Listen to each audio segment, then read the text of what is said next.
Welcome everybody to another episode of The Hammock. I am joined here with Front Row Bobby, YouTuber. He is you can find him at Front Row Bobby. He does a lot of concert filming, all types of genres of music. I've been following him for years, and I'm very excited to do this episode. How you doing today, man? Doing well, man. How about you? I'm doing good. Like we talked a minute ago, the weather's better now. Finally, Yeah. at least the sun's out. Yeah. Yeah, I'm looking forward to it.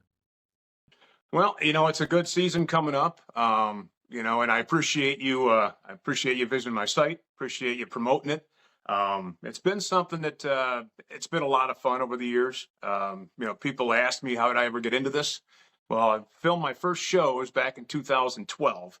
At that point in time, it was not on a no Droid, no iPhone. It was a little digital camera. Mm-hmm. And then I'd start converting those over and putting little videos here and there. And that was an old screen name that I had. I decided, well, as things progressed and cameras got better on phones, I then started doing a lot more filming. And then really started to then hone in on the craft and make sure that, it was all done landscape and I kept people in focus. And little tip to people out there, if you're on the barrier, which there's no other place to be, you can rest your elbow right on the barrier and you can actually watch the entire show while you're still filming and it doesn't go out of screen. So it actually helps me to make sure I got the camera steady the whole time through.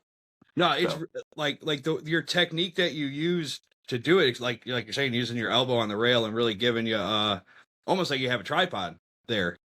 Almost, yeah. And then you get I then can also take some stills as well too, because I don't want to necessarily film the entire show. Depends on what show it is. I've been to some that I have filmed the whole thing just because I thought that this would be a good thing to get the whole thing. I filmed an entire Iron Maiden show, filmed an entire Five Finger Death Punch show, filmed Youngblood last year when he was at Freedom Hill.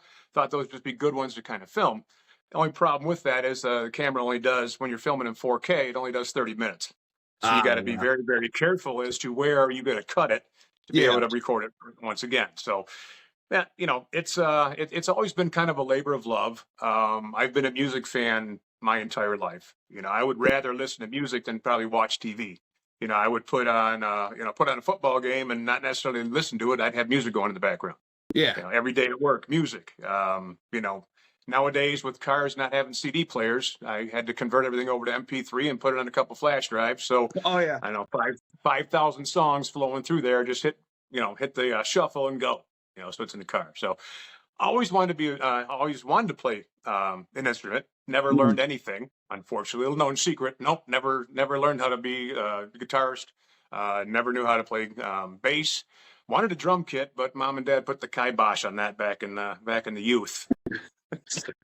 Nope. Even though there was a basement, they said nope, not going to happen. So never played anything. I'm not a singer, but I have been known to get up on stage and have a little liquid courage in me and belt out a few tunes. Which, if you look through the my YouTube page and search for me and War Pigs, you will find me at a bar called Trade Winds down in St. Augustine, up on stage. That was actually night 2. We did not film night 1, but night 2 I got back up on stage, and the band was a hell of a nice band. There's like, yeah, we know the song, we just can't sing it. You got to sing it. Okay. So I twist my arm, I jumped up there and did it. And the preview was that I looked out at everyone and said, look, I'm not a singer, but I'm not going to see you fuckers ever again. So remember this and enjoy it. Yeah. So, and I didn't care, it's a classic song. It's one of the greatest ones that's out there, as far as just crowd having the crowd get into it and those kinds of things too. So that was a lot of fun. So that's me in a nutshell as far as what drove me to do this. But the deciding factor was that I was able to get a view that basically no one else would ever get. No. And, back in my youth and early 20s, and I'm much older than my early 20s now, I would never get those seats. It was lawn at Pine Knob. It was balcony. It was back of the bowl or whatever. It was never these type of seats. So once I started getting these type of tickets and putting the sacrifice in, I decided I might as well share it with everybody because they won't get this view, and very few do. So that's why I started the page. And at the onset, it was just my name. I didn't know what to do. I was only, 400, 500 subscribers, very, very light. And what really turned things around was that a friend of mine sent me a clip from the Drew and Mike podcast. Now, this was after Mike had passed away, and it was still Drew Lane doing it. Yeah. And it's about a 5-minute little clip of them talking about this guy who was always front row. What the hell does he do? Is he a limo driver? How does he get these seats? Oh, my God, look, he's right there. So I reached out to them. I reached out to Trudy Daniels, who was on the show as well, too. Yeah. And through a Facebook Messenger, and said, I'm the guy, and she, okay. So we set up a time, and I did a 20-minute interview on the Drew and Mike podcast. And they asked, everything about everything. How do you get those? What do you do? This, that. And my subscribers just boomed after that. I got, I think, like 25 or 3,000 subscribers right after that. And then it became, I got to do this. This is something that I can really do. And still had no name. So the name of the channel was actually coined by one of my subscribers. It's 2018. We had gone to the Disturbed show at Little Caesars Arena. Okay. And then 2 nights later, drove to Van Andel in Grand Rapids to watch the same show. And I put the videos up, and the guy's like, I knew it. I fucking knew it. Front Row Bobby Strikes Again. I'm like, hey, there's the channel right there. So that's how the channel got named by one of my subscribers. That's really cool. I was at Lamb of God. I met you just a month or so ago at Lamb of God, and one of my concert buddies was like, we were just talking about, do you know anybody else showing up? Like, our group text was like, okay, we obviously know we're going, but, and then he was like, dude, do you know Front Row Bobby's here? And I just, where? I turned to the rail, and I was like, I gotta find him, dude. I gotta find him, because I found your page a few years ago, and it became like, if it's a show that I can't go to or somebody I want to see, work schedule, family, whatever, I don't jump around TikTok or any other platforms. I come right to YouTube, and I go right to your page, and it's like you said, you don't film the whole show, the camera setup and everything, but it's like I can at least get some snippets of what they did in Detroit or the local area show, and it was like, boom. So yeah, whenever a show comes around, or even like you said, don't watch much TV anymore, and it's really like, I want to listen to something good. Me and my wife we just put concerts on YouTube that we find all the time. And just sit and relax and everything. So it was like, yeah, I go straight to your page. If she's like, you pick, I'm like, okay, we're going straight to Bobby's page, and we're going to start going through the list. And I actually got my dad on to your channel too, because he loves watching, yeah, he loves watching old music videos and just anything and everything. And I'm like, hey, have you seen this guy on YouTube? He's from the area, and he films Front Row, and he actually just watched one of the Def Leppard videos the other day, and he was like, he was asking me, what does he do this with? How's he doing it? And I was like, he just goes and does it. It's him. It's what he does. Like, everybody's got a little bit of a niche. Obviously, I wear this thing. Yep.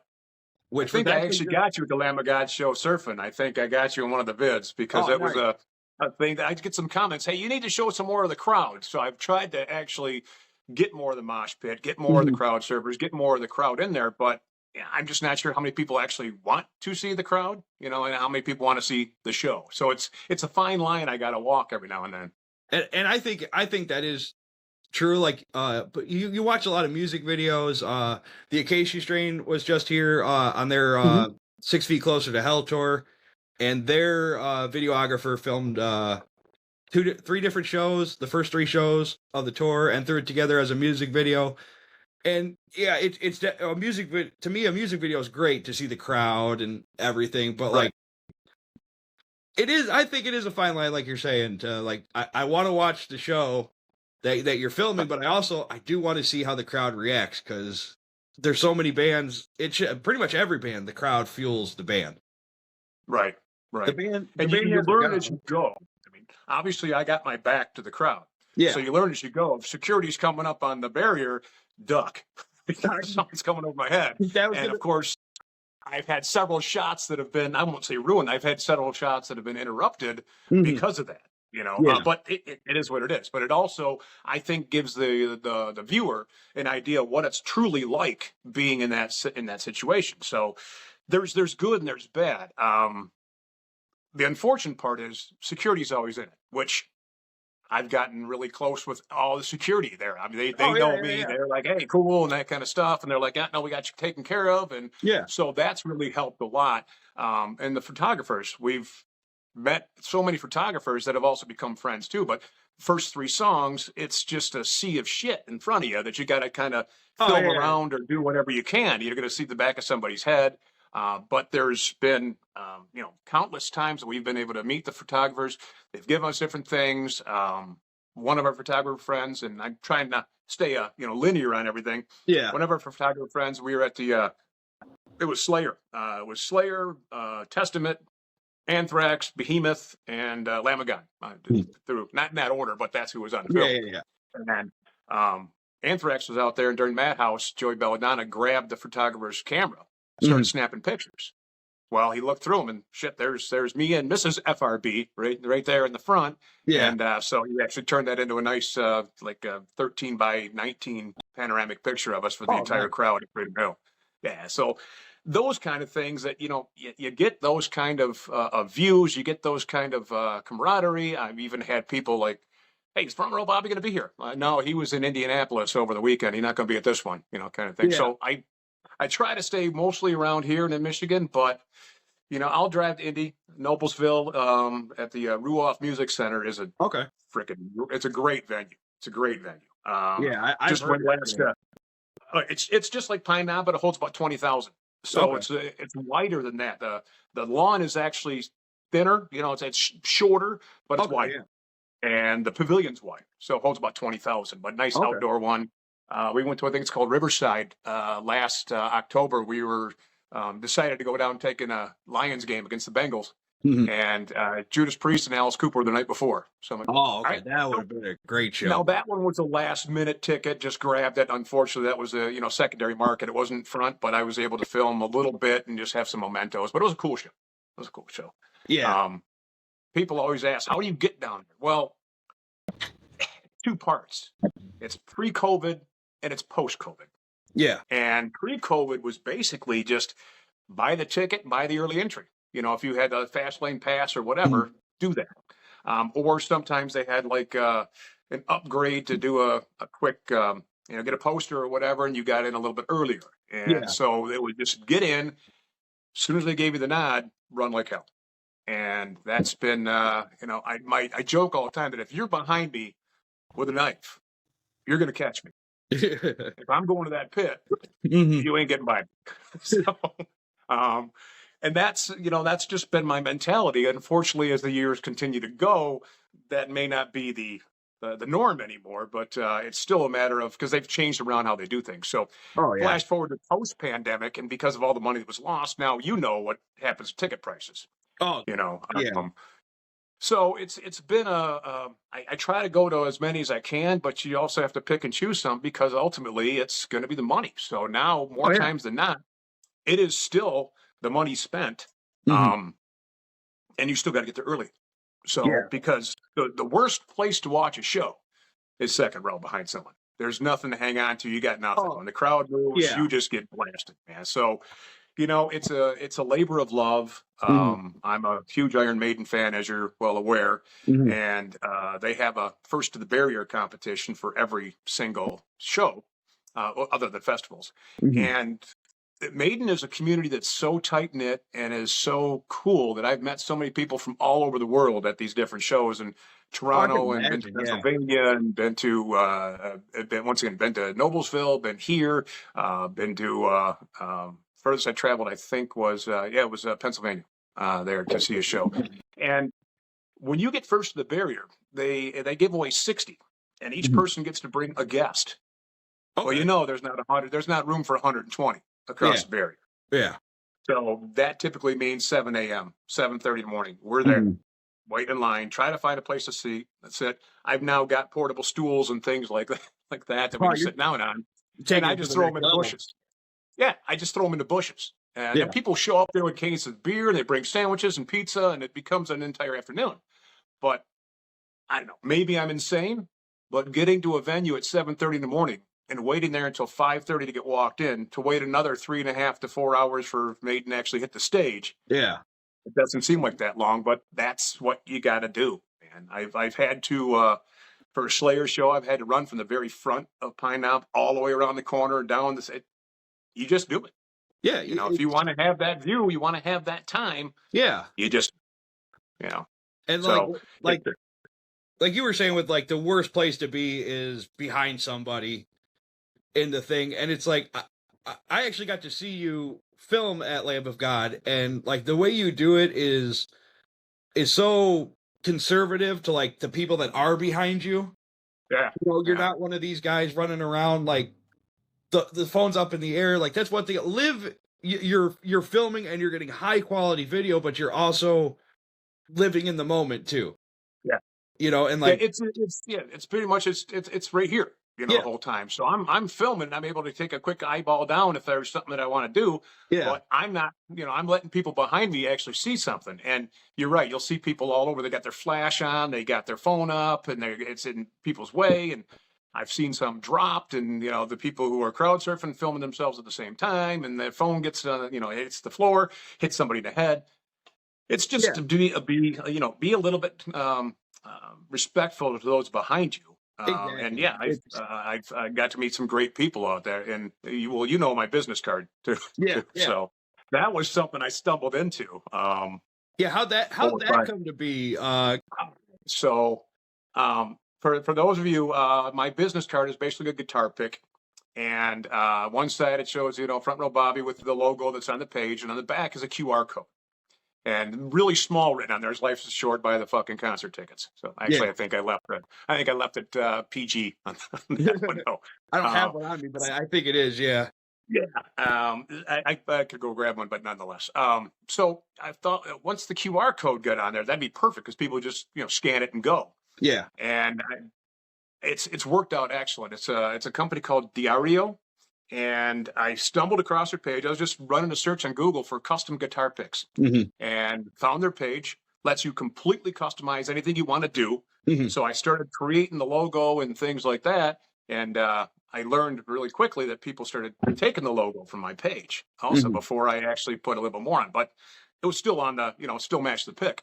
And so now every concert we go to, there's probably 70, 80, 100 thrown out there. Depending if it's a festival, I'll take like 200 and just scatter them all over the place, and people will grab one.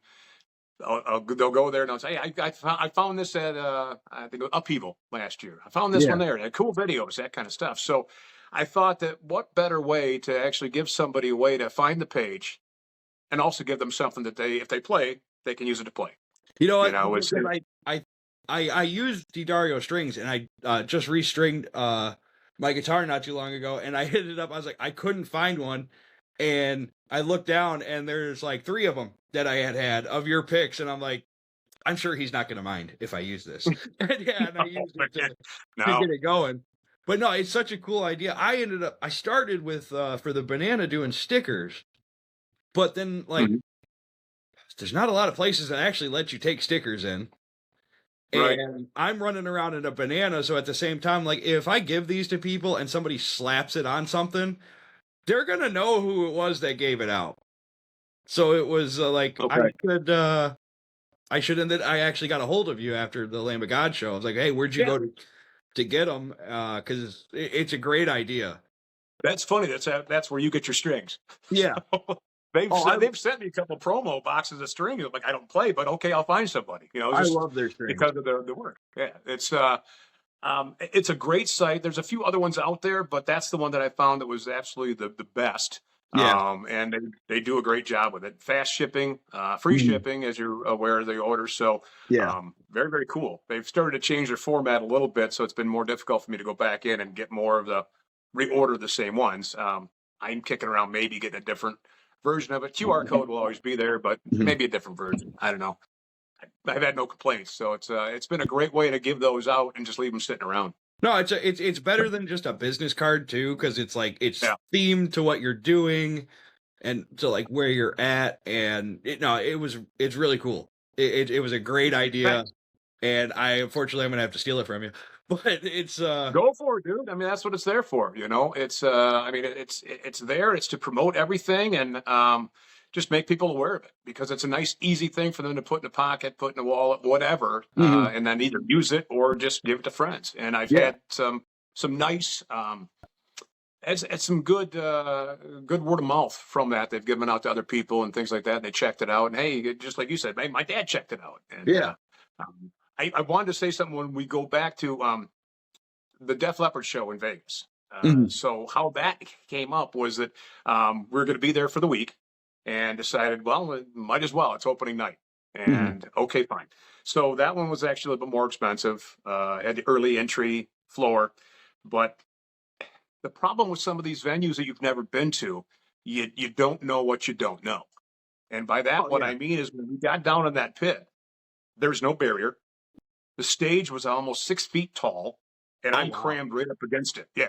So, I mean, it was the whole night like that. Like Harpo's. You remember Harpo's? Exactly. Yeah. It only didn't have 3 levels of hell like Harpo's does. Oh, God. Yeah, Harpo's back in the day that stage was insane. I mean, it still is. But that's why if you watch those videos from Def Leppard, that's why everything is at upward angle because that's how I could film.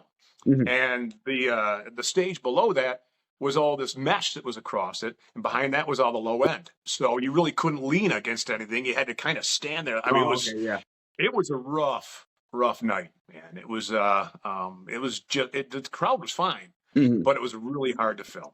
And certain other concerts have been difficult to film. I use a Droid. Right now I use the Galaxy S22 Plus. Okay.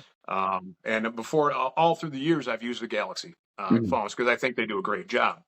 Unfortunately, sometimes the low end hits and you get that crackling sound when the bass kicks in. So I found a new for everyone out there who wants to film and can film wants it to sound good. There's an app called Open Cam, and it does a really good job with the low end. So you don't get that crackle, you don't get that distortion. It kind of just filters that out. So most of the stuff that I film is with that, but every now and then you get one that absolutely no way. There've been only a couple of them. Anthrax was one of them because the entire front was basically all bass. Yeah. All speaker. And that was tough because of when it hit. I mean, it hit, your shirt moved, man. I mean, it was. You get that, like, yeah, exactly. You feel the earth. The breeze came through. Yeah, that was tough. And we were in Vegas for just happened to be there, and it was Stained and Godsmack, and it was the same thing. They had it just cranked, man. So when the bass and the drum kicked, it moved you. So it was a little bit more difficult to film that one too, especially during Stained. Godsmack chilled it out a bit. Have you ever done taken any video classes, or are you all self-taught? Because all self-taught, yeah. You keep the camera on whoever you're focused on at that moment during the video. It's in frame. It's great. You're able to pan and just keep right along with the artist. I watched your videos from Mudvayne at Pine Knob, and the only person that stands still in Mudvayne is Greg. It's just how he's always been. But Ryan runs around, Chad runs around, and Matt's drumming is just it's insane. So he's actually flailing all over the place. But you find a way to keep it right there, and you keep focused on it to where you're not looking around the whole screen watching other stuff. Over the years, it's just, you kind of hone the craft, so to speak. And no, I never had any formal training. It was just looking back at what I was doing. And then, recently, probably, I would say within the last 3 years, probably with the YouTube doing the shorts, I then learned that you got to keep whatever you're looking at, you got to make it centered, try to keep it completely centered because it'll turn into a great short. Yeah, because I don't film anything portrait. Everything's landscape because I don't think that filming it portrait does it justice. If I'm going to do a little tiny clip of somebody right in front of me, then maybe I'll do a portrait because of the short. But for the most part, I try to edit the original video into the short because I think it turns out better. But yeah, it's something that I'm continuing to learn more and more. I've continued to learn that red, blue, and green light are not your friend, especially no. red. Yeah. Red light's brutal. Mhm. So that's why I'll convert it over to black and white. I have VidTrim Pro is another application to use. I can join, cut, convert it. So I will convert it over to black and white, and it gives a better view because the red light you can't see anything that's going on. Yeah, it's very Couple, blinding. I think during I forget which song during Slayer. I think it was Hollow Eights was um, you couldn't even film it. There's so much red. So it might have been Rain and Blood. I don't know. I had to go back and Well, look, yeah, but because I converted that over to black and white. we went to Whitechapel a while back when they were here with Lorna Shore at the Fillmore, and my son was up in the balcony. That's where his seat was, one of his first big concerts. So him and his aunt were up there, and I'm like, I'm not taking you down to the pit. You're gonna get killed. It's not worth it for your first time. But he had sent me some videos that he watched, and a lot of bands have gone to more lighting instead of pyrotechnics and all that other stuff. And it was one song. It was a song off of the Valley album, and it was, I can't remember, Black Bear or something, but it was like, there's so much red that the video just looks like a straight, like a very pixelated red square, like a all orange Rubik's cube is really what it looks like. But the videos with the white, like with just had the white lights on, it was like, no, that comes out perfect. Right. It's red and green are the worst ones. The blue is it's still a little bit of work, but the red and green are the worst. And I think to a degree, I think bands have started doing that because it's obviously much cheaper to do a light show or laser show than what it is to do pyro. The pyro's expensive. It's still great to have pyro. I'm not sure. Were you at the Summer of Loud last summer? No, I wasn't at that one. Okay. It was that was a show, man. That was because if anyone watching or if you've never seen Parkway Drive, make sure you go. I've seen the video. Yeah, they're God, man. But once again, they're a show that you need to see kind of indoor. You need to see it in that environment where the lights are out. You know, they're not a good band to be out there in daytime. Yeah. Same thing with Behemoth. If you see a Behemoth show out in the daytime, it's just not the same, man. But you see them indoors, oh, it's a killer show. It's an absolute killer show. I've said that for years. I'm like, especially when it comes to like black metal bands. Yeah. It's always so weird to like come across a video of a black metal band playing in the middle, like it's the brightest the sun has ever been in history, and you got Behemoth or even Mayhem or any black metal bands up there, and you're like, it almost takes away a little bit from like it does, that black metal feel. There isn't the stage presence. I mean, it's still a great show. I mean, obviously it's a genre. It's not for everybody, but man, oh man, it's a hell of a show. But it needs to be done where they can put on the full spectacle. You know, Avatar is the same way. If they're playing in the daylight, and it's just not the same as them doing a show like at Royal Oak or at the Fillmore or something like that. They're also a heck of a lot of fun to go see, but it's a show that you got to see inside. Because there's a lot of bands that are like that. I've watched a lot of videos of Mayhem live because they had Mayhem, obviously iconic, but have such a good live performance and a live sound that it doesn't. They're not rivaled by anybody, honestly, in the black metal genre, in my opinion. But I got to finally see them at the Royal Oak Music Theater. So like the lights are out. It's dark. It's just very little stage lighting going on, and security guards' flashlights for checking the crowd. But like other than that, I was like, it definitely made my first time seeing Mayhem even better. Like I am so glad I got to see him at that indoor setting versus the outdoor where, like you said, it just takes away something from it. The same thing with Slayer. I've seen them so many times since '83, and whenever you see them in a venue they're outside. I mean, unfortunately, I even saw them when they opened for Manson, which was I still don't get it, but nonetheless, they were out there in the daylight. I'm like, it's just not the same, man. And I don't think the band felt like it was the same. They're not going to get that same vibe they get from the crowd. And but what are you going to do? The day and age now is that you got to have 3, 4, 5 bands in the bill because that's what the record labels want. And they got to get out there and do it. So you got like say Summer Loud, I think kicked off at like 2:00 in the afternoon. So it was 8 bands in 9 hours, man. It was just a complete assault, but it was freaking phenomenal, man. It was such a great. When Mayhem Fest was a thing and it used to come here, it was gates were at 11, music started at noon, and the music shut off at 11. Yep. Yeah, it's a second stage out near the parking lot, right? Yeah, they always had the north entrance of the parking lot. Yeah, they had the last time I think they had 2 stages out there. They had like the first year it was here was like a smaller, like Jägermeister stage, and then they had the Hot Topic stage. Yep. Off to the side. So it's like I saw Five Finger Death Punch for the first time there, and they were on the Jaeger stage, smaller, because I think the first album had just came out. So it's like, yeah, we've seen your music video, but nobody's really bought the album, so you're going over here. But Suicide Silence is over there. And they never played at the same time. It was like we just shift back and forth from each stage. Yeah. And it was like, but it's like seeing Suicide Silence in a play in front of a parking lot of people, like watching everybody just go fucking crazy was like, that's awesome. That's amazing. Exactly. But then again, like you were saying, it's different. Every band's a little different when it comes to like what they get fed by. So I think the venue does change everything. Right.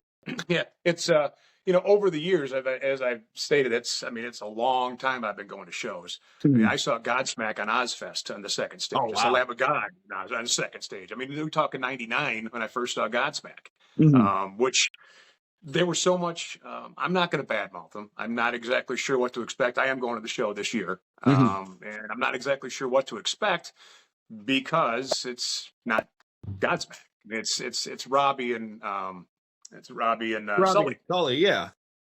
Which, I mean, I get it. They found it, so go ahead, do your thing. But I forget who I was reading about who they picked up for. It should still be a solid show. Yeah.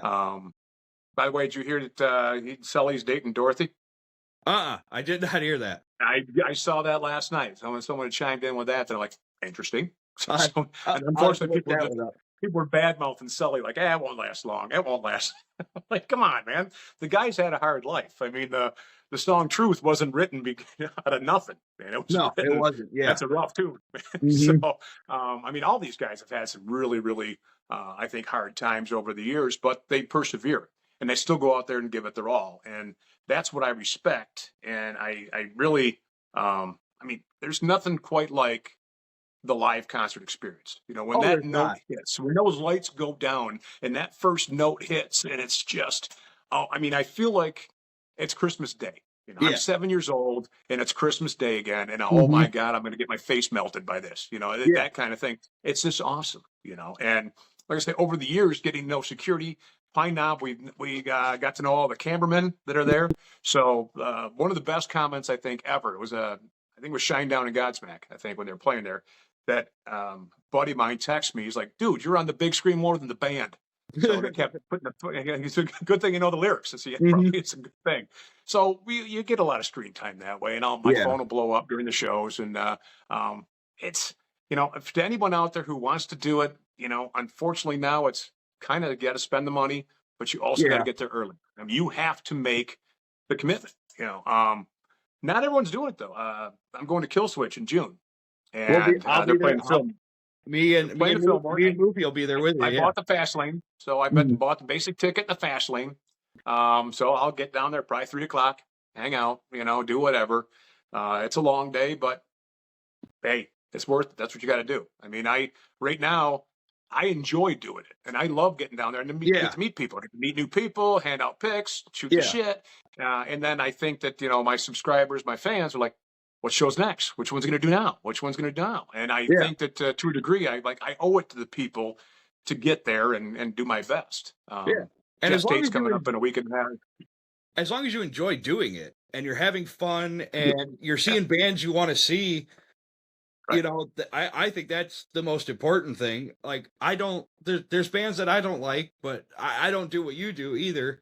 But I get messages all the time like, hey, are you going to this show? Are you going to that show? And it's like, no, I can't get off work that weekend, or I can't get off work that day, or I got family stuff going on, or it's like, Ghost was here with Amon Amarth, and Amon Amarth is a bucket list band of mine. I'm not the biggest fan of Ghost. And I got, are you going? I said, I'll mess it. No, I'll just tell people I'm busy that day. But it's like I don't want to see ghosts. That's just me. I Been give there, them all done the that. respect. I give them a I've done lot of Ghost a respect, couple times. Yeah.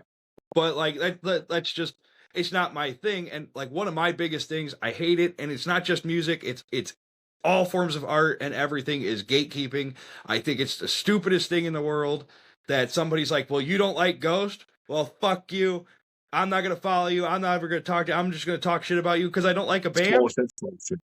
It's Yeah. it's dumb. That it's the worst thing in any form of art to me is gatekeeping. Well, It's so and bad. that's got to be someone who's they just don't get it. I No. mean, I've been to hell. Look, all right. So everyone want to laugh? You get a good laugh. All right. My first show ever, Pine Knob. I think 13 years old, so either 81, 82, right around that range. I think it was 82, so but I'm 14. It was Rick Springfield until Tuesday was my first show I ever saw. Mm-hmm. So I mean, that's nowhere near my genre. Even though I was listening to Iron Maiden on the way over, that kind of thing. That was back in the day when your parents could just drop you off at a venue and say, "We'll see you in 5 hours. Yeah. Come get you later." So I've seen bands that it was a good live show. Mm-hmm. I've seen Night Ranger way back in the day, but my tastes as I've grown older. This is the surprising part: is as I've gotten older, my tastes have gotten much more hard. Mm-hmm. As far as getting into the metalcore. I mean, absolutely love Killswitch, love Lamb of God. Mm-hmm. I mean, just the energy that's brought forth during those shows, it just gets into you. I mean, when Lamb of God kicks into Walk with Me in Hell, it just brings out the absolute worst. Oh yeah. At that point, Well, it's been a lot of. I've just gotten in more and more and more of these bands that someone needs to find these bands. And I got into the death metal scene. mm-hmm. Shoot, that was probably 20 years ago when I started really getting into that. Metal Blade Records did their 20th anniversary. It was their 20th or 25th anniversary at the Majestic downtown. And it was Cannibal Corpse, Black Dahlia Murder, Goat Horror, The Absence, and the Red Court. Nice. And talk about a freaking show, dude. Oh my god! And there were bodies flying in everywhere, man. The first show I ever took. First show I ever took my son to, it was the Metal Blade's 35th anniversary tour. So it was Cannibal Corpse, Whitechapel, Revocation, and Shadow of Intent. And that was Shadow of Intent's first ever major tour those guys ever did. Okay. And it was the same thing. It was just all out mayhem packed inside the Majestic. And I love that venue. It's a great venue. It's a little bit bigger than St. Andrews. It actually might not be. It might just be the way it's wider than it is longer. It's wider. Yeah. But I love those smaller venues, and with the bands, it's like it's Cannibal Corpse. They are the Godfather. They're up there in the Godfather genre of the death metal, and they're playing to this room of idiots. Bands that can sell arenas or sell out the Fillmore or the Fox, they're still playing these small places because that's what they like. Because the energy's there. Exactly. You go look at every show on that tour, there was a couple bigger places that they did, but it was all those small places because that's what Cannibal wanted. They wanted to be more intimate with their fans. Mm-hmm. And they've always been a great show. Oh, always been a great show. 3 times. That's when I got into that genre was, many, many moons ago, but it's the same thing. It's an acquired taste and some people don't, but I find it just to be, musically, it's awesome, man. I've mentioned Vegas several times. We typically go to Vegas 3-4 times a year and try to grab a show while we're there. Coming up, actually, third week in May, we'll be there to see Amon Amarth and Death Clock. So nice. It happened to be, I'm like, cool, could do that one. But we were there, and if anyone ever gets there, I encourage you to go to the Metal Blade Records Museum. It's right off the strip, maybe 5-7 minute cab ride. It is phenomenal, man. You walk in there and, you get to have an intimate meeting with one of the guys that just talk about backstories. And there's different rooms of everything. There's the original, the original pressing where they misspelled Metallica's name. They put 2 L's in it. Oh, yeah. Or no, 2 T's. Yeah, two T's. Yeah. The one that had two T's, So that's still there. Yep. There's just there's drum kits, there's everything and anything. And of course, and this is the funny part, hanging in the bathroom is Google Dolls, a boy named Goo. Because they were originally signed by Metal Blade Records, and they bailed. So they put their stuff in the bathroom. So to take a poke at them, That would have to be a cool place to go, because they are so iconic in the, not just metal world, in the music world. And they still have some of the biggest names. They still have Cannibal. They still have Whitechapel.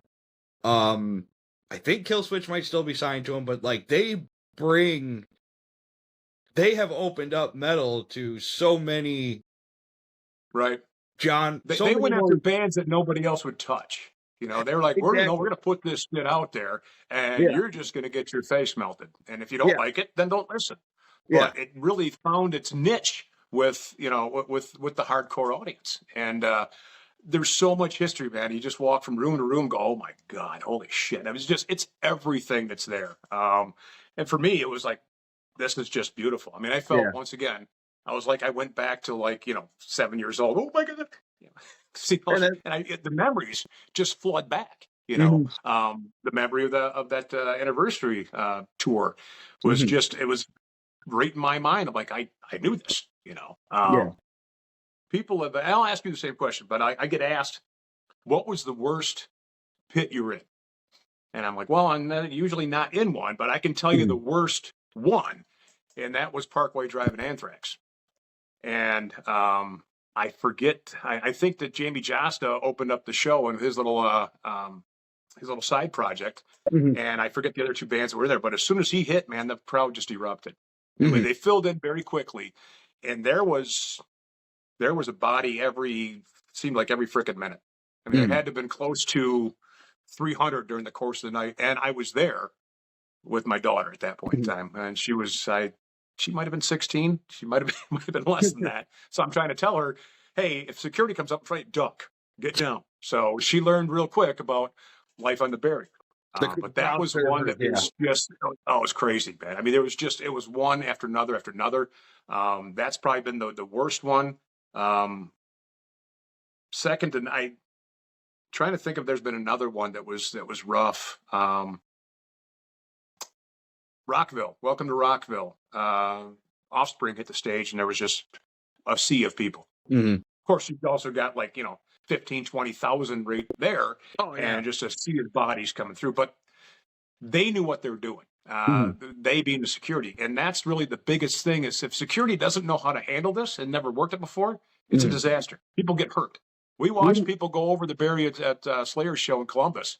First of all, they had us back 20 feet from the stage.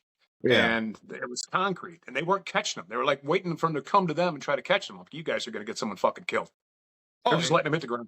Yeah. So, what's your worst pit? My worst pit was actually Summer Slaughter last year at Harpo's. That's not surprising, man. No, it's not. I was at Harpo's in 2008 when Hatebreed did their Live Dominance, their first ever live concert DVD. We paid $325 for the show. Okay. A ticket, because they wanted to get as many people to go as they could, and they did. That place was packed. We saw them then. Phenomenal show. Everything was great. We go back to Summer Slaughter, and I saw it that they posted it, and it was like, this is gonna be Hatebreed's last time ever at Harpo's. So I told my son, I was like, we gotta go.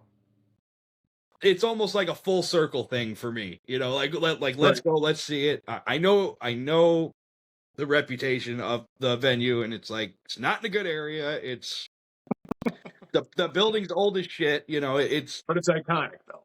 It's an iconic venue for everyone around here because everybody's gone through there. No matter who they were, they went through that venue. So we were like, okay, let's go. We'll go. The bands were amazing. The bands were beyond. A couple of the opening bands that they are now constantly in my Spotify rotation now. But the pit, as far as the pit goes, it was literally just if you took the WWE's Royal Rumble and a UFC fight and they had a baby. The security's not doing nothing. whatever. I had to grab up a couple people in guillotines and like, no, we're going to sleep right now because you're being a dick. Yeah. And Well, then security would come over and finally do something, and they kept throwing the guy out. All he did was run around the side of they threw him out a fire door on the side. He just run around to the front, came right back in. And then he's right back, like you said, he falls down that 3 levels of hell, and then he's right back into it. That's been the worst one, and I even told my son, I was like, well, I'm glad that's the last time Hatebreed's ever come in there, and it's done. Like the venue after that, the venue just died to me, and it sucks because it's so iconic. It's such a iconic historical place. Unfortunately, a lot of times it's iconic for the wrong reasons. I mean, it's the place is a disaster. And that one is like my mom grew up, in the 70s and 80s, and it was like they said that place every night back then it was off. If there wasn't a rock band in town, yep. It was like Sundays. She said they used to have country concerts. Country artists would come in. Fridays, basically like every day of the week, it was almost like a disco dance club. But then like every Saturday and was a rock or metal band, and then like every once in a while on a Sunday it was a country band. And now it's like I just need to tear it down. Like I mean, it might have to go the way of the old Grandy Ballroom, which I never got to, but I've heard some great stories about that. And if you want to look up a great story, look up a story about Motorhead playing the Grandy Ballroom. And I forget when it was, but it was like wintertime.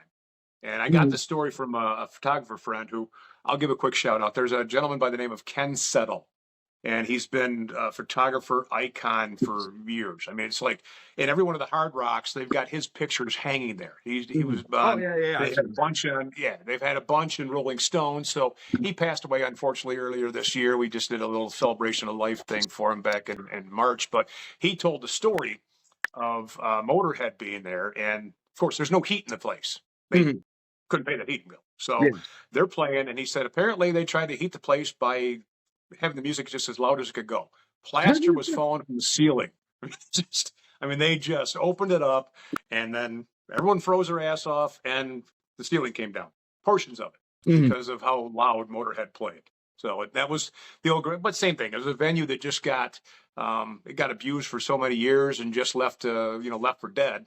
And I think unfortunately Crowfoot and Pontiac is getting close to that. If you've ever been to the Pike Room there, that floor bows, man, and people jump around. This thing's going down, and it holds like 400.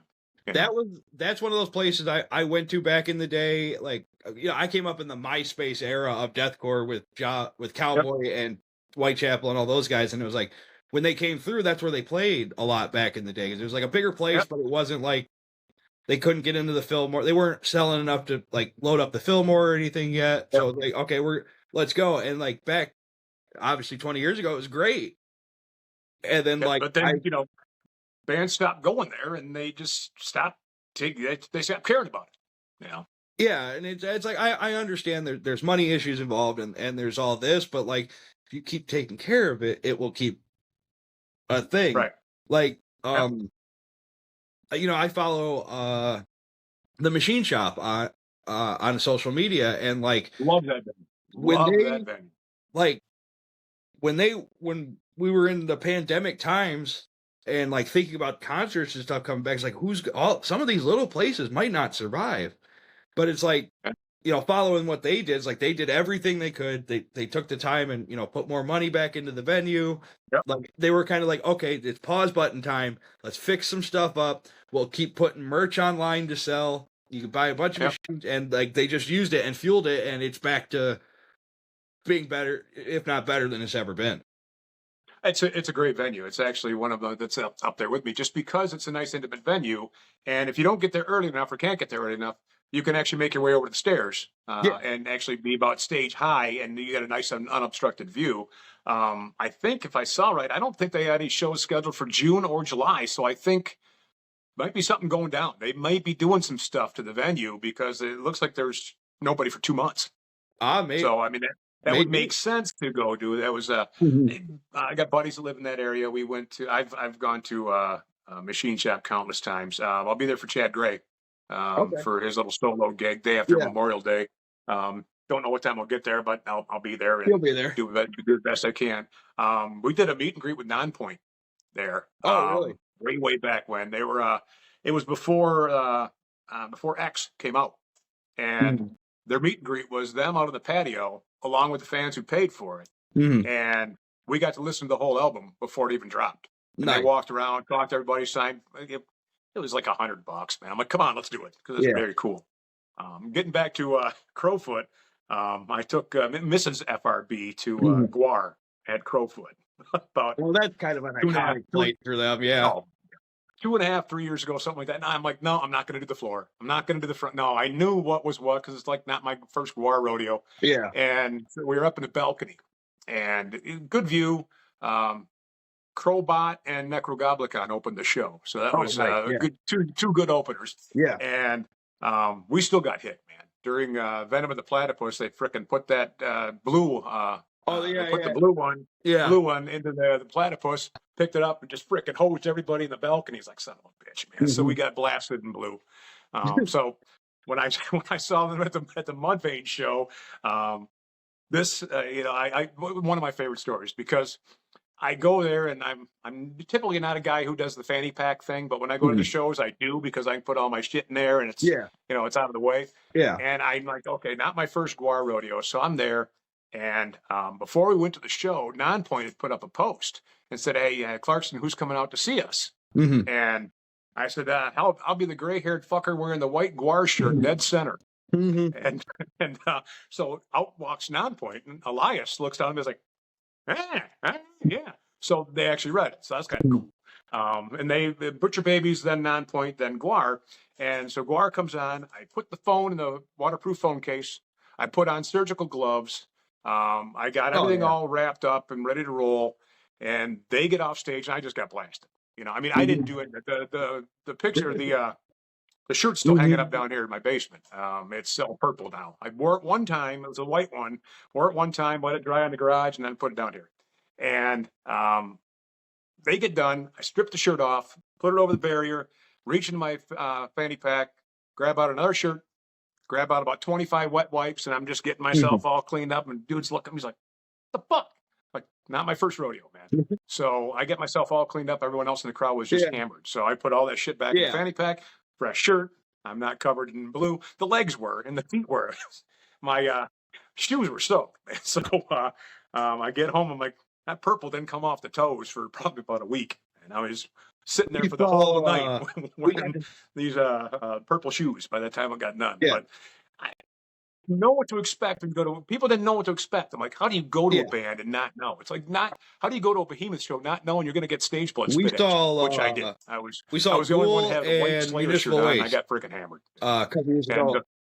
At the Magic Stick, and Ghoul is another band that's the character band and stuff, and they don't do as big of a production as Guar does, but they still have it, and they have a song Gut Bucket Blues where they run around and the guy's like throwing fake intestines out of this bucket, and my son decided to he's yelling, he's going having a good time, and then just took a face full of it and everything, and he's sitting there he's gagging and the whole time because it went right in his mouth. Nice. And I'm like, dude, you're fine. And he comes up, he's like, is it bad?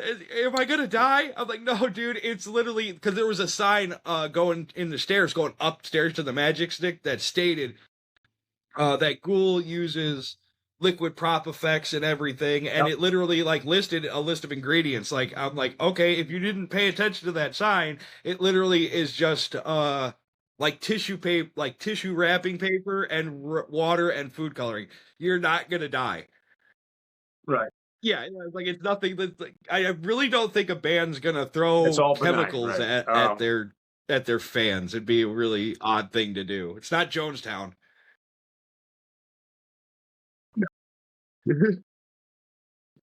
you ever seen any? Nice call. They are. Have you ever seen any videos by Mac Sabbath? Love it. Yeah. Well, they don't come around. I want to go see them, but they spray the crowd with ketchup and mustard, and not as I I'm feel not like sure I'd be which is less worse, sticky that or after the Max Sabbath ICP than I Fago would be parties. after ICP. So, Yeah, yeah. probably, but I think you would. I think that would stain your skin, though, man. The mustard and stuff would probably stain you. But I mean, so once again, it all comes down to the guy behind me at that Guar show had no idea. It rained before the show, Yeah. so he got soaked. So he bought another shirt, and then he got that one drilled by the food coloring. He's like, I didn't know they would do it. I'm like, how do you? If you've never seen the band, try to look them up at least to see what's what. At least Google them and find out a little bit about them.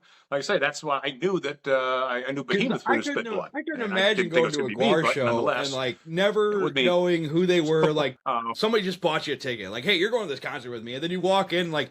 There's just he's like, you were told it's a metal show, but there's a sea of white t-shirts and people have ponchos on, but it's an indoor venue. And then the next thing, I was like, you're going to have a little bit of a bad time because you just like, yeah, we have technology for a reason. It's not that hard to do. If you don't know what you're doing, right. I mean, my first one, they've obviously elevated over the years, but my first one was probably, I don't know, 25, 26 years ago, something like that. It was down in Toledo, and they had this giant skull on the stage and hit it with a sledgehammer. Yeah. I didn't know what the hell was going on. It was all filled with stage blood. I mean, that was the old Caro syrup and red food coloring. It just coated everybody. Not. That shit doesn't come out. So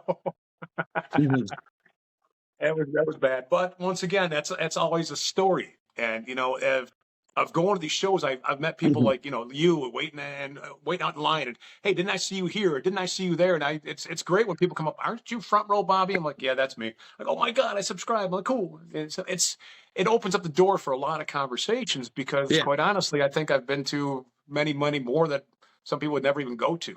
And you internalize that, and I've had friends that how much you spend a year on concerts. I don't know. I don't look at it. I go to have fun. Yeah. I said, look, you just took your wife and 3 kids to Florida and Disney for 10 days. I don't even want to know what that is. I guarantee you I didn't spend as much as that. You got 7 days of memories, 2 days in the car with the kids fighting. Yeah. I got 30 concerts a year that I remember every single thing that happened at every single one of them. And that's just. That's kind of the way my mind works. I remember lyrics, stories, places, years, those kinds of things. I tell my son, because it's all relating to what music was there and where I was at that time. Deathcore era when those guys were coming up, and I'm like, dude, I've seen Job for a Cowboy on a tiny stage. I've seen Rose Funeral. I've seen And Hell Followed With, and these are nationally touring bands now. I've seen them when they were only playing to 30 people. Yep.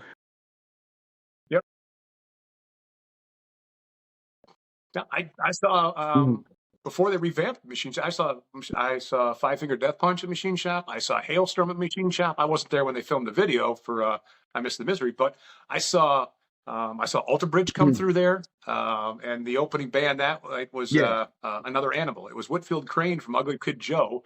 It was his side project, and actually, the Ugly Kid Joe was. Are they coming back there? Or already been? They were going to be at Machine Shop, I think, pretty soon too. Or I think it's coming up. Ugly Kid Joe, but bands that they're huge now. I mean, seeing Shinedown, it was before Zach joined the band when they were playing there. So it was way back then, and I lived out in Goodrich at that time, so it was only about a 20-minute drive over there. And used to go there I didn't know who half these people were. Yeah. I just let's go. It's $15, $10. Let's just go. The shop's a great place. And then they expanded the stage out, and they did a lot of work on the inside, and still needs some more effort. Yeah, but it's really cool to see stuff like that. The iconic wall where everyone takes their pictures is always cool, But so many big name bands playing these little just shithole places. At that point, that's what it was. Shinedown was supposed to play at the Michigan State Fair. That's what they had to do. But some very severe. It was them, an Operator, and then a local band. I want to say it was Ray Street Park out of Detroit, but it was Shinedown and Operator. The tickets were sold out for the thing, but there was tornadoes all day, severe thunderstorms. The fairgrounds ended up losing most of their power, and by the end of it, the police had just said, "We can't let them go on stage. There's lightning striking literally 300 yards away. We can't let them go." But there was a bunch of us that were almost we're going to ride this weather out, stand outside and see what happens. The operator didn't play, but Shinedown, the whole band came out. Oh, yeah. There was maybe 40 of us that stayed to weather this storm. And they played an intimate acoustic set right at the, no mics, all acoustic, right at the front of the stage. And they played like 7 or 8 songs, you know, their main hits at the time. This was probably 18, 19 years ago. And it was like, and I love Shinedown. And I could tell you this, I don't want to see them again. And it's nothing against them, but like, I feel like if I see them again, and I know they put on a great show, it's going to ruin that entire, like, that, not ruin it, but like, you can't take away from me my first ever time seeing Shinedown, where they basically just played to me and a bunch of my buddies kind of deal.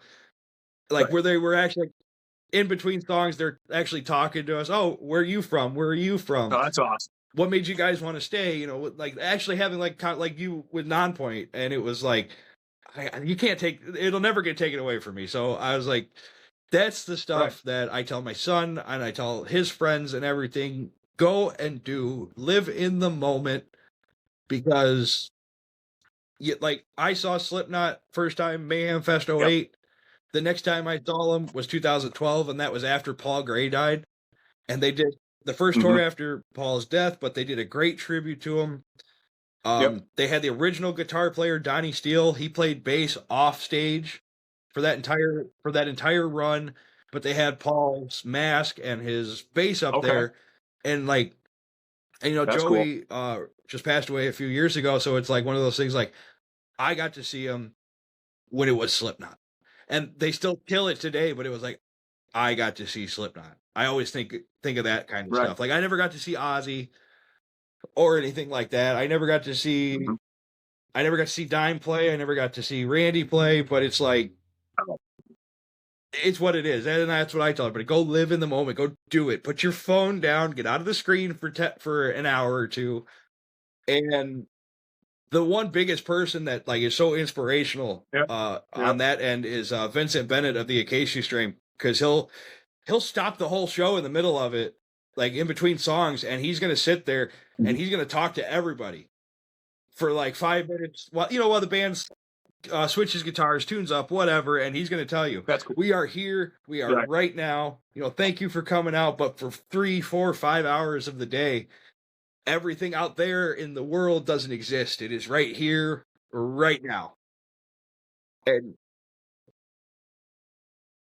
yeah, it's and unfortunately we're starting to see I think a little bit of divide in the music industry as far as those who are really there because it's all about the fans and they really appreciate it. I think you can internalize that when thank you for coming. I mean, you could really tell there's some sincerity there. And then other ones are like, they could give a rat's ass about anything and everything. And unfortunately, I've always been a huge fan. Megadeth is that way. It just seems like, well, their last album's just complete trash. It's garbage, but nonetheless, and his Dave's version of Ride the Lightning is just horrendous. But maybe that's just because I can't compare it to the one that was recorded and was first out. But you're seeing some that really, really care, I think, to go do a good show for the fans, do extra things for the fans if they're, I've seen shows where I saw Queensryche where I think the second band on him, they didn't show. Yeah, it was. No, I'm sorry. Backed it up. It was before it was called the Fillmore, it was called the State Theater. And Queensryche was there right after, I think it was right after Mindcrime, and right after Mindcrime 2. And the opening band was Nashville Pussy, and they didn't show because they got iced in wherever the hell they were. So Jeff Tate's like, wow, you get us. They played for like 3 hours and 15 minutes. They played their set. So what do you want to hear now? Yeah. People just yelling out, Roads to Madness. Been a while. Okay, let's do it. So they did that. Volbeat did that as well too. Band didn't, that was the one where him didn't show, and they did extra songs. They played for like an extra 25 minutes, not even what they had. Yeah. I appreciate that kind of stuff because they're not going to cut their set short. And the point I'm making is that without the fans, you don't have a career. You don't go on tour without people to see you. And we saw Megadeth over in Windsor probably maybe 3 years ago, something like that. I think it was. Might have been Dystopia tour. Yeah, it was probably Dystopia. And they went on 20 minutes late, and they cut Mechanics and they cut Soldier On out of there. Oh no, We'll Be Back and Mechanics were cut out of the set list. So we basically got 11 songs. So it was like an hour and 5. Come to find out, after that, some of the people working there was an issue that Dave couldn't find this bottle of wine that he needed, had to have, and he delayed the entire opening because he couldn't find his fucking wine. Yeah, that's like, dude, prima donna, diva. That's just shit. Right bullshit. There, I mean, that was. Yeah. That's what we're paying you to do. Go out and play. Go out and play. I get it now. I know Randy from Lamb of God said, hey, put your phone down and those kind of things. I know that Rob Zombie's done that. I know that I went to a Ghost show where they made us bag the phone. Or no, Ghost did to bag the phone. I never went to the show where they had to bag it. But, okay, and I know Jack White is doing it. Sold out Pine Knob. You got to bag your phone. Okay, if I'm spending the kind of money that I spend, I want the memories on my phone. I want digital memories as well, too. So I get it that they're, watch the show. Hey, if I spend the money and I choose to watch it, not me personally, but as someone else, if I choose to watch the whole thing through my phone, that is my, that's my right based on when I bought that ticket. But I can also see, don't watch it through your phone. Let me do my job. It's a tough call. It's a really tough call because of what I do. I mean, I can't be on the side of I can't film. But then there's other bands that give me your phone and they film the crowd for you and they give you a little special thing. And I had James Labrie from shoot. I'm losing I know what you're talking about though. Yeah. There you go. Yeah. Yeah, they did album images and words. Dream Theater. So I went to their show and I'm right. I got to take it like last minute. I'm just filming some stuff, And he looks down at me. He's like, "Nah." Like, I'm filming. Yeah. Exactly. And he said, and he's gonna fucking get the security over and get me out. I'm like, fuck you, man. So I had to put the phone on. I didn't want to get thrown out, but I'm like, dude, what? Yeah, you're worried I'm gonna film you because you can't fucking hit the high note anymore? What's the problem here? You don't want the shit to get on the go out there that you can't sing anymore. I mean, Vince Neil's done it for many years, and he doesn't give a shit. Of course, I don't think he cares about anything, but that's long and short of it is without us being there, you don't have a show. Because in this day and age, you're going to get what 1/10 of a cent with a Spotify download. You need to tour. You need to sell tickets. You need to sell merch. You need to sell meet and greets. You need to sell VIP packages. Exactly. You need to sell that. And if you want to be an asshole out there, people aren't going to show. Yeah. Well, Bobby, it's been great talking to you today. That's where you make money. It's all good, man. It's all good. I absolutely definitely look forward to seeing you at Kill Switch. Look forward to seeing some more videos that you get pumped out. But we'll definitely do another episode soon. Sounds great. I'll be at Jeff Tate in a little bit less than 2 weeks.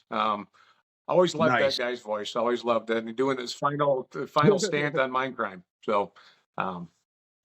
I can talk about that for a long time. Yeah, thanks for coming on, man. You have a good afternoon, brother. I really appreciate the invite, man. Thanks for having me. All right, man. Talk to you.